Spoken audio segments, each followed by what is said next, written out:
If we understand that God calls us to a people, any boundaries, any restrictions that are imposed on us will no longer matter.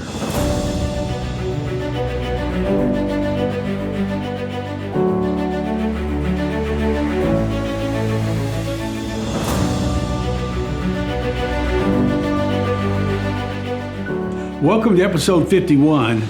Get ready for some heresy as we discuss God called you where? One of the most common misconceptions in missions is that God calls you to a place. Now, I know what you're thinking. What about Paul's call to Macedonia? Well, what about it? In his vision, the scripture says that Paul did not see a map of Macedonia. He saw a man from Macedonia. That man was declaring that the people, not the place, needed spiritual help. You don't evangelize a place, you evangelize a people. Now, I've often heard men say that they feel called to reach the Jews, but they don't follow that call because Israel does not allow missionaries. They don't stop to think that Jews don't only live in Israel. More Jews live in the United States than live in Israel. And more Jews live in Brooklyn, New York than in Jerusalem. Italy is home to 45,000 Jews, and 20,000 citizens of Romania are Jewish. Argentina is home to 230,000 Jews, and even Iran has 12,000 leftovers from Nebuchadnezzar's captivity that still live there today. Macedonia, the home of Alexander the Great, has 360 Jews who need to be evangelized.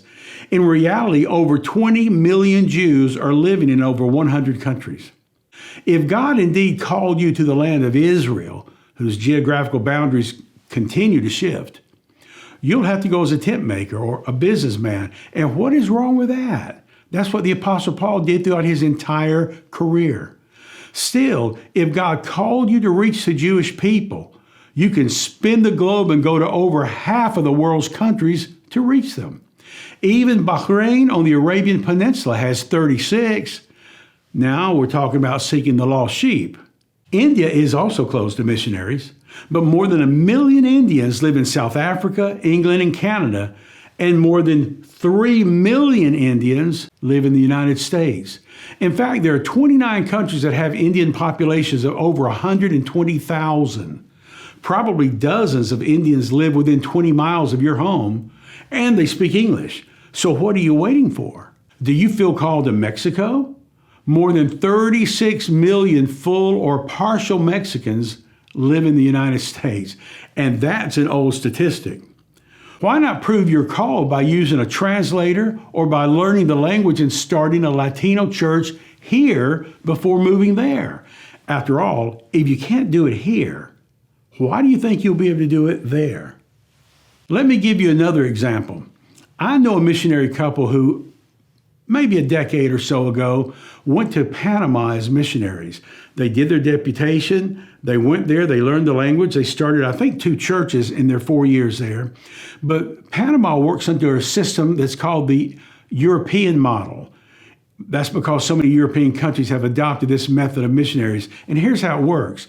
They will give you a visa to come in as a missionary for 3 years, 4 years, whatever it is your term is. But then you have to leave the country.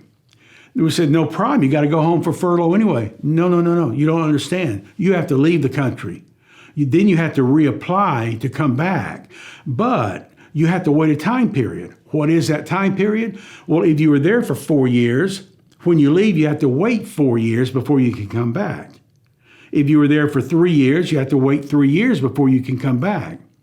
How many missionaries are going to be able to maintain their support to their supporting churches by saying, look, we're back in America and it'll be another 4 years before we can go back to Panama?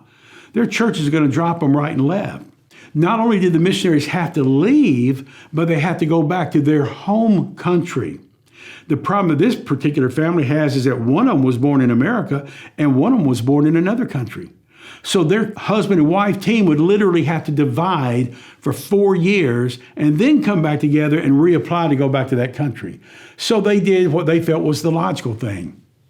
They came home. And they're now working in ministries here in America. My question is this: did God call them to a geographical area called Panama? Or did he call them to the people who live there? And if they lived there, guess what?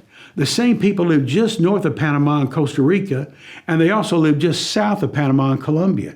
It's the same people groups, the same language being spoken. They could have gone to Costa Rica. They could have gone to just about any Spanish-speaking country in the Western Hemisphere.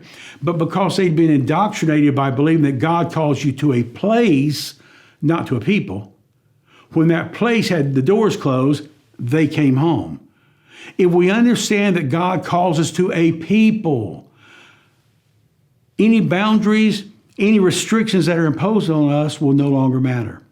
Of course, God can call you to a place if he wants. He's God, and he's not bound by our understanding. But more often than not, when God calls, he calls us to a people. Your burden to reach those people should not be limited to where you think they are, but anywhere and everywhere they are. They might be right around the corner. So go.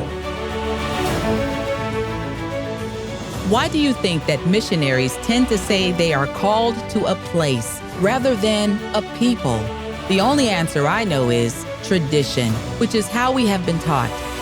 Is there even one missionary example in the Bible who limited himself to one people? If Scripture does not suggest it, why do we require it? We hope you've enjoyed this episode in our Understanding the Great Commission series. If you'd like a copy of the book, it's available in paperback, audiobook, and digital download. Just click the link in the description below. Thank you for watching.